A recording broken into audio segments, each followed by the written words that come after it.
What's going on, y'all? Welcome back to the sit down. This is now episode 14.3, and I'm here with the one, the only. You see her, you know who she is now, Deirdre. And what we're gonna do is we're gonna dive into forensic science, and obviously we have to keep it pretty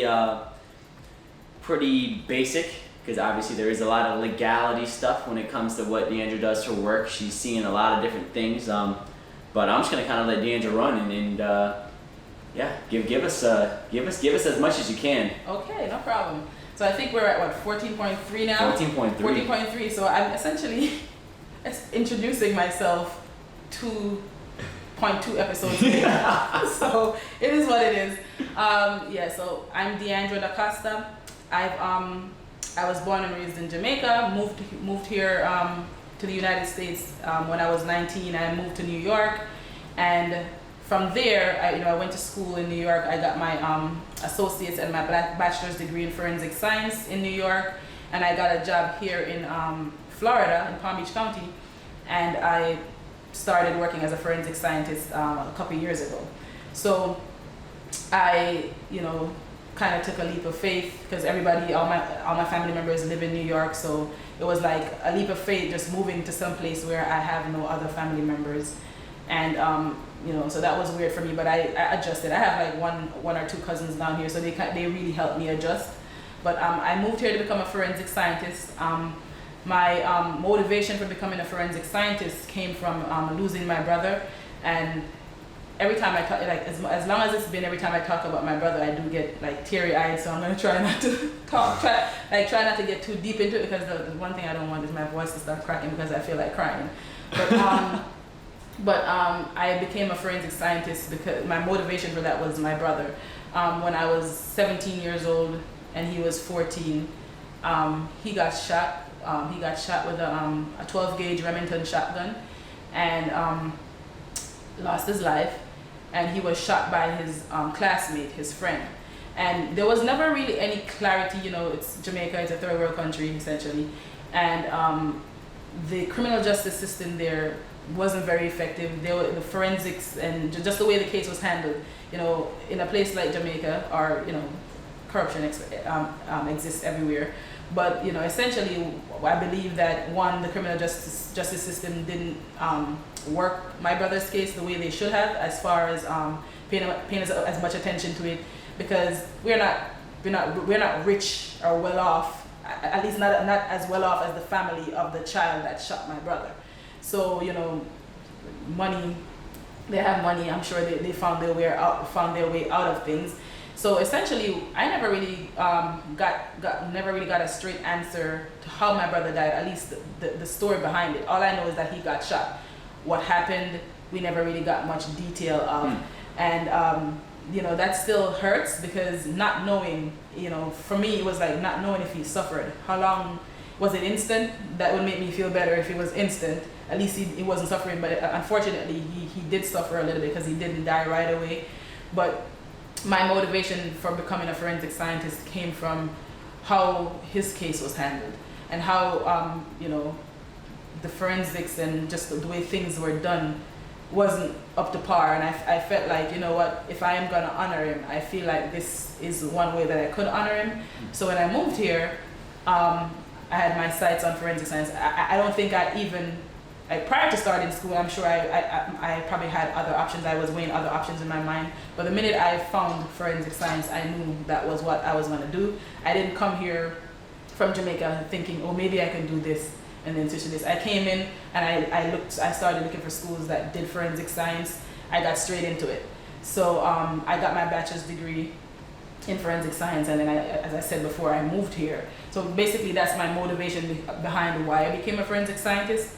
It was in honor of my brother. I wanted to do something that I felt like honored him, to keep him alive for me and help families the way I felt like my family wasn't helped. And again, Jamaica is not America. It's not, we don't have as much money, and so I'm sure the criminal justice and the forensics system there isn't as up to par as it is here. I'm sure it has gotten better since then, because that was like 2007 when my brother died. So I'm sure things have progressed since then. But even now, I'm sure it's not still, all the way up there. But I'm sure they're doing better with that. But nonetheless, that was my that was why I chose forensic science. and moved here. I became a forensic scientist. I do forensic DNA testing, so basically, you know, homicide, sexual assaults and stuff like that, you know, I testify in court, you know, so that's kind of the extent of what I do as a forensic scientist. I do DNA profiling, compare evidence to, you know, and say if a person is included or excluded from the evidence along those lines. So that's what forensic science is to me. How I got from forensic science to real estate, because now you're going to know I am a realtor. How I got from forensic science to real estate is because I love my brother, and I'm sure he would love me enough, or loves me enough, to know to want me to do something that is not solely motivated by him. It's like, okay, you're a forensic scientist through the motivation of wanting to do me justice, but what does Deidre want to do just because Deidre likes it? So that's how I got over to real estate. And initially, I started looking into real estate, not to become a realtor. I just really wanted to know how to become a real estate investor, because the more reading I read a lot, and the more reading I do, I saw that the way most people built generational wealth in America, and the way most people, you know, became millionaires or was able to put their family on, was through real estate. Most millionaires are built through, you know, acquiring real estate. So I started doing my research to seeing how I could do that, and I just ended up getting my license because it would give me exposure to more information. You know, I just wanted to basically, not necessarily hoard information, but I wanted to know exactly. I just wanted to get all the information I could get to determine what my lane was in real estate.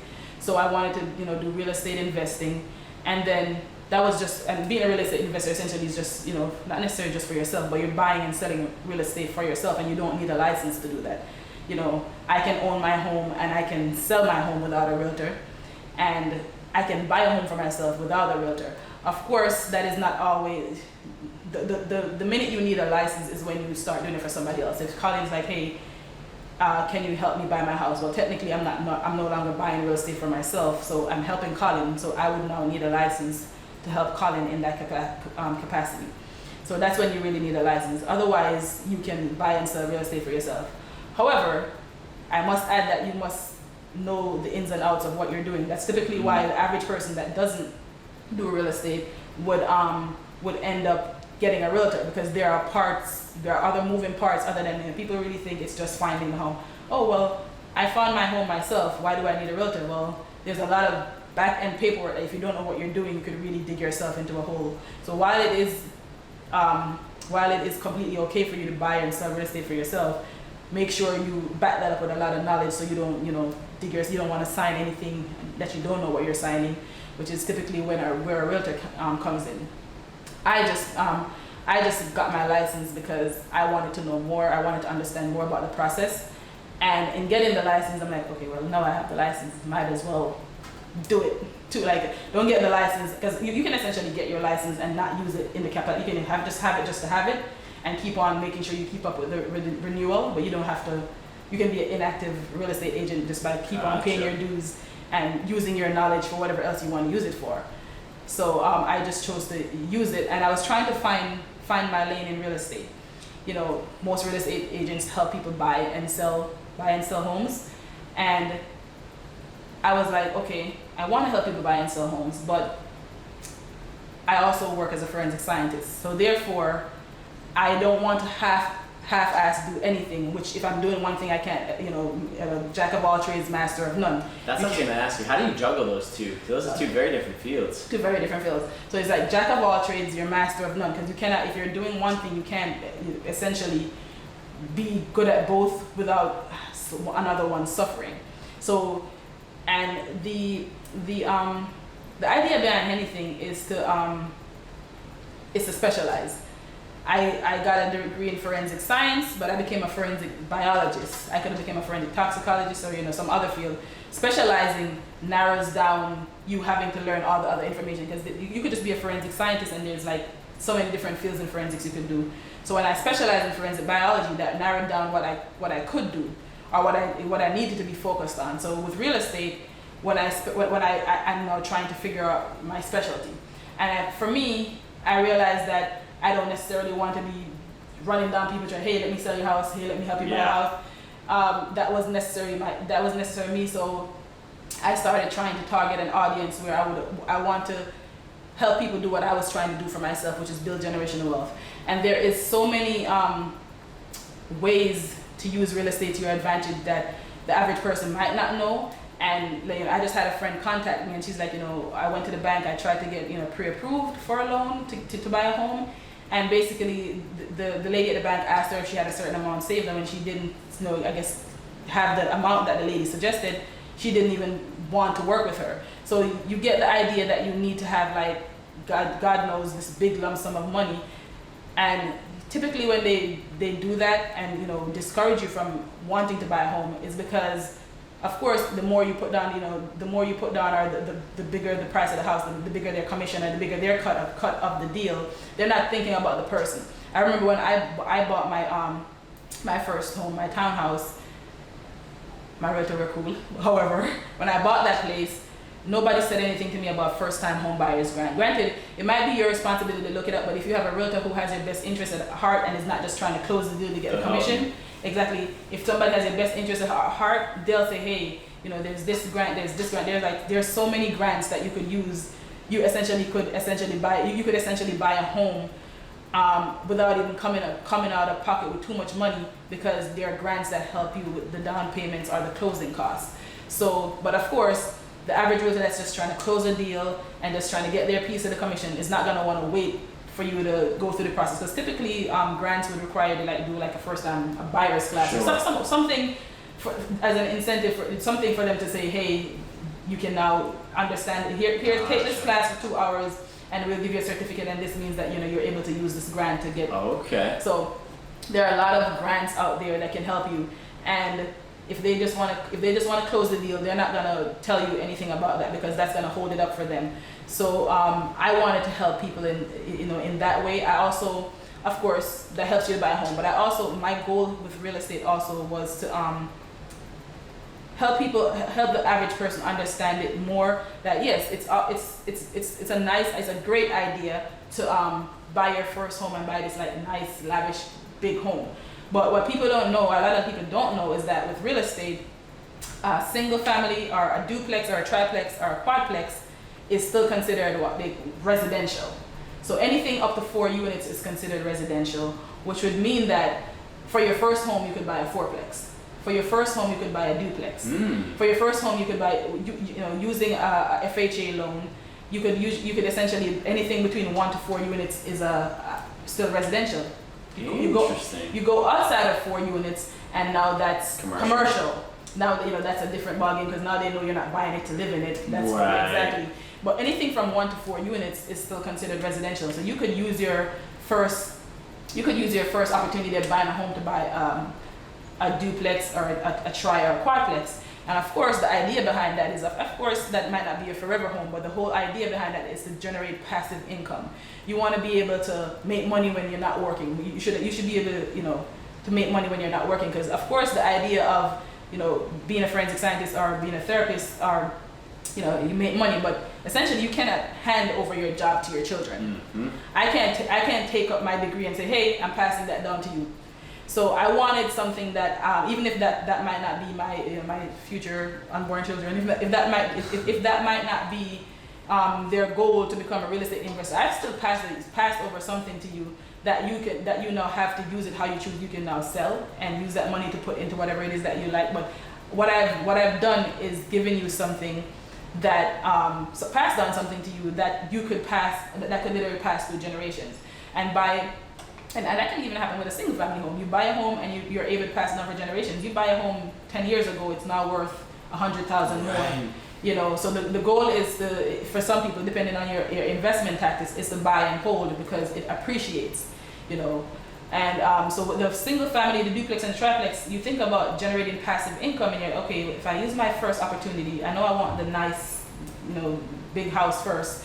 But if I use my first opportunity, instead of buying a single family home, to buy a duplex or a triplex, now I can live in one unit and rent the other one out and use the rent from my second unit to pay my mortgage, and essentially I'm living rent free. So that was the whole that was the whole idea. So I wanted to gear my efforts in real estate to do, and it's called house hacking. When you buy the property, live in one unit and use the income from the other units to cover your expenses for the house. And therefore, even if you still have another job, your income from your job is not being used to pay bills for your home. So, and eventually you can move out of the one unit that you have, and now you're renting all three, and now you can buy whatever home you want, because you're generating income from your rent. So now you're a landlord, and that's another way to generate passive income. So I wanted to help and educate people in a way that so that they're aware, because I didn't know this when I bought my townhouse. I had no idea about that. And it depends on the kind of realtor if you work with a realtor that's just a realtor that works with people just buying homes, they're not going to open all those possibilities to you. If you work with a realtor that works with investors, then you might hear about other options, because they're working with investors, and so they're dealing with people that buy and sell properties and fix them up. Sure. So they have a different knowledge of the real estate market, other than people that just literally, okay, this person wants to buy a home. It's just a different niche when you're working with somebody that's geared towards investing versus when you're working with somebody that's buying a house to live in it. So I started to gear my efforts towards in real estate towards helping people building generational wealth through using their first opportunity. And you don't have to be a first-time home buyer to buy a duplex or a triplex or a quad. But I wanted to use my efforts in helping first-time home buyers, because I remember being a first-time home buyer that certain things weren't told to me that would have helped me tremendously in the process. So I wanted to, help first-time home buyers. And if you're not a first-time home buyer, it doesn't matter, you can still take advantage of this. But I just wanted to, hey, you don't have to buy. I know the idea of just buying that first nice house is, very, that's what you want. But if you can use that opportunity instead to buy a duplex or a triplex, you could, change your life in a different way. Because the whole idea is to make money when you're not working. Passive income. You want to be able to, you don't want to hear that, a lot of people, even in this pandemic, a lot of people got laid off. Yeah. A lot of people got laid off. A lot of people's industries and the area that they work in just wasn't functional during the pandemic. There's no need for certain things during the pandemic because things are shut down. So there was no need for what you do anymore, at least for during this time.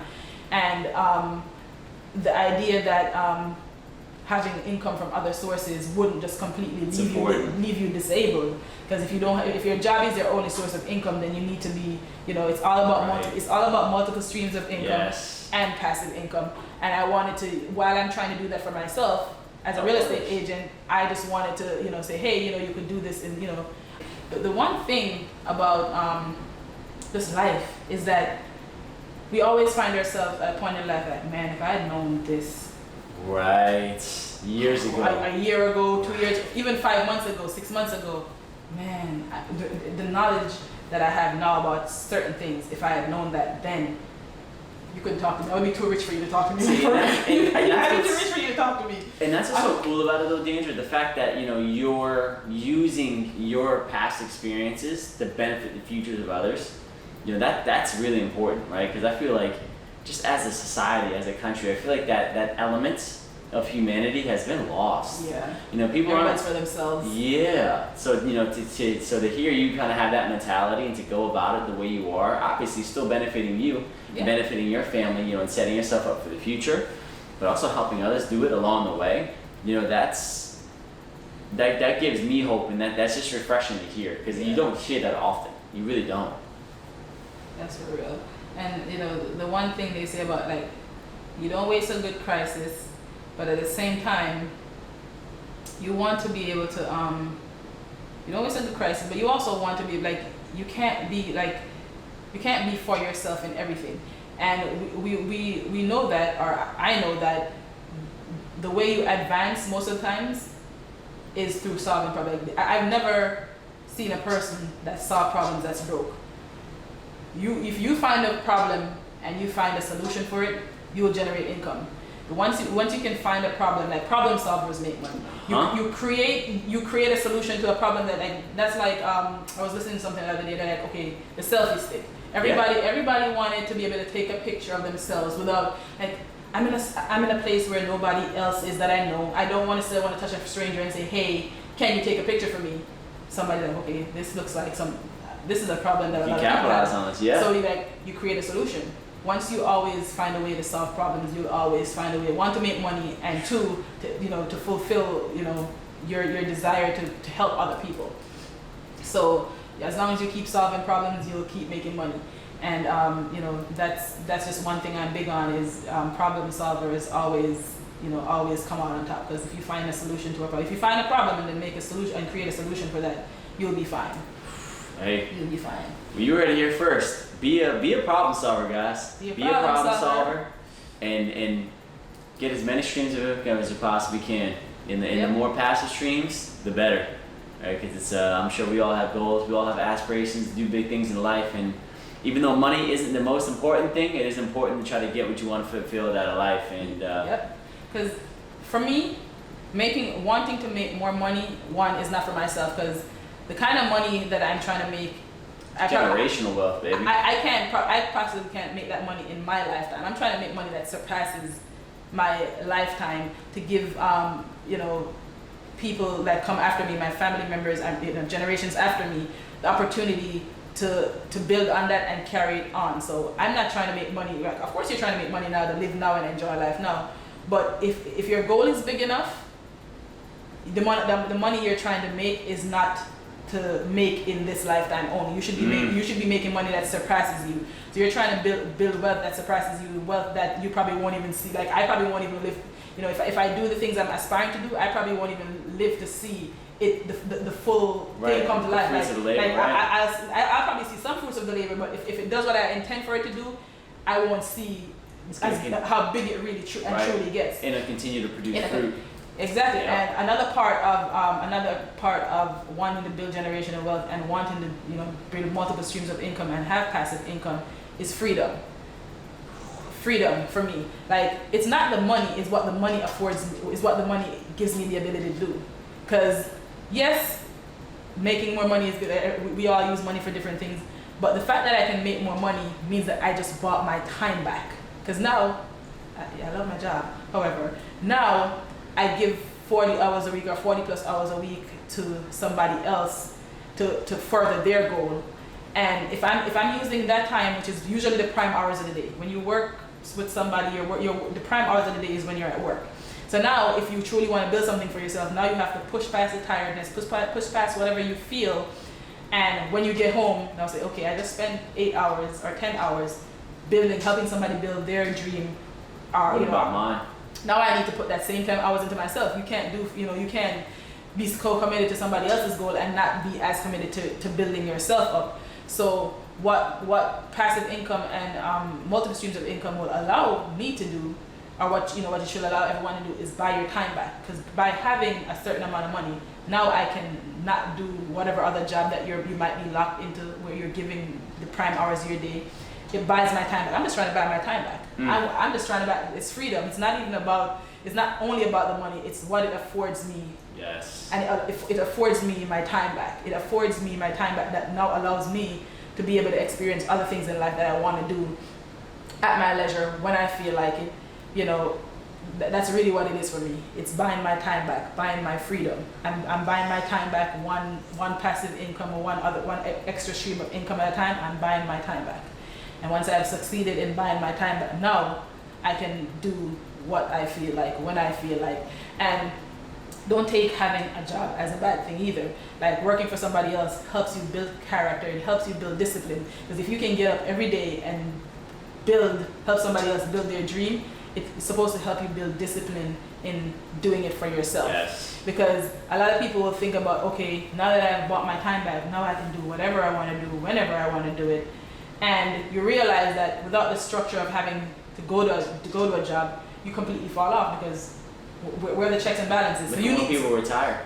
Where are the checks and balances? You need to build discipline, and you need to build the kind of discipline that even when, like with your job, okay, nobody necessarily forcing you to do it, because you can essentially quit, but you're motivated by the fact that you need money to pay your bills, so therefore you're going to show up. So when somebody requires you to show up, you go. But what do you do when nobody's requiring it of you? Like going to the gym. When you go to the gym, nobody is beating you and say go to the gym. You have to mentally build yourself up to say, I don't feel like it today, but I'm still going. So you need to build that kind of animal inside of you, that even when nobody is pushing you and telling you to go, you need to have that kind of drive that say, hey, I'm still gonna get up and do it. And usually when people work for somebody else, that's what that helps you build that kind of structure where you know, I get up and do it for somebody else. I have to be able to fight. When nobody's requiring me to do it, I still need to be able to get up and do it. You still need to be able to move and do something when nobody's saying you have to show up. If you don't show up to work and on time, then you're gonna get in trouble because you're late.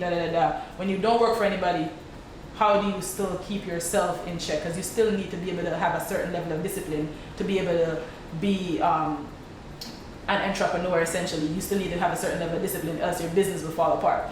And usually people learn that kind of discipline from working for somebody else, working with other people, and learning that certain discipline before you branch out and do it on your own. So you still need to be able to be disciplined to venture into the side of life where you have all the freedom to do what you want to do when you want to do. You still need to be disciplined. And it goes. My biggest example of that is working out. Nobody's telling me to go to the gym. Nobody's telling me, like, what makes somebody get up and go to the gym at 4 o'clock in the morning? Right. Like, I'm in my bed, nobody touched me, nobody nudged me and said, hey, it's time to go, it's time to go. What makes me get up on my own, even sometimes before the alarm goes off, I'm up mentally, because that's when I get up, I'm it's like I have an internal alarm. So what makes you get up, put your clothes on, go and do the workout, and it's that inner beast, it's that inner animal in you that says, hey, no, you shouldn't have to, you shouldn't need anybody to tell you to do something that's good for you. It's good for you. You should want to do it. And it's hard to, it's really hard, especially in this pandemic. It's really hard when your mental health is breaking down. It's really hard to find that place. But when you find it, hold on to it, because if you deviate from that discipline even a little bit, then you fall off, and it's the hardest thing starting all over again. But yeah. My goodness. That's that. Well, Deidre, I just want to say before I let you go, thank you so much for coming on the show. No problem. I appreciate it. I appreciate your time, and I appreciate your words too. That was a lot of wisdom. That was a lot of wisdom, and I know I took something from it, and I'm sure whoever watches this, I'm assuming they will do the same. So, alrighty, y'all. That was it. That was the conclusion of episode 14. This is episode 14.3 with the one, the only, Deidre. This is a sit down. That was the sit down. We'll see you guys for episode 15. I don't know who I'm gonna have. I don't know any of that yet. I'll figure it out later. Yep. But until then, we'll see you guys later. All right, take care.